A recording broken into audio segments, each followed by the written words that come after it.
Мъжете са ловци по природа. Точно така. Но в днешно време те не ловуват в гората. Те ловуват нас, жените.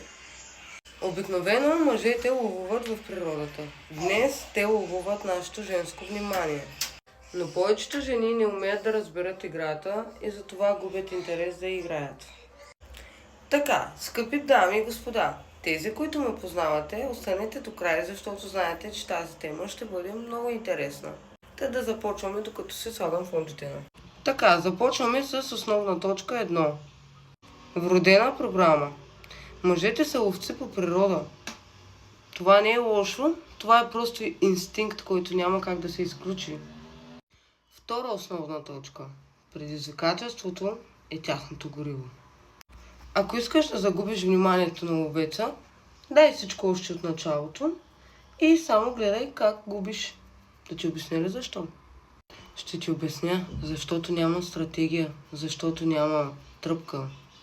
Лесно достъпното никога не е интересно, точно защото е лесно достъпно. Мълчанието и границите правят играта вълнуваща, но стига да знаеш как да ги владееш, за да не те тълкува грешно. Ловеца. Основна точка номер 3. Стойността, не усилието. Много жени имат една основна грешка. Почват да пишат на тия мъже, ама пишат и ни романи, съобщения. Не. Това ги задушава и е от частите, които най-много отблъсква мъжете. Мъжете обичат те да гонят, те да са ловците. А ние, жените, трябва да се стоим в женската енергия и да си бъдем самодостатъчни. Не го казвам самодостатъчни, че не ни трябват мъже. Казвам ви, че когато обичате себе си и прекарвате време с себе си, вие нямате чак толкова голяма нужда и не сте обсебени от този човек. И по този начин и двамата имате пространство и се цените един с друг. Основна точка номер 4. Ловецът и емоциите.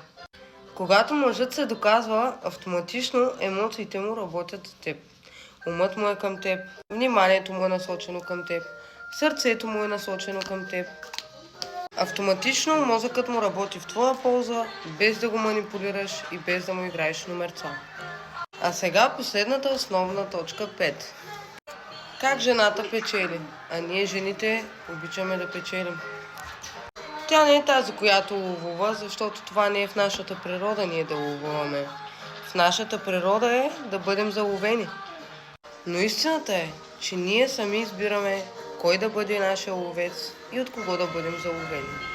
За да бъде нашият избран.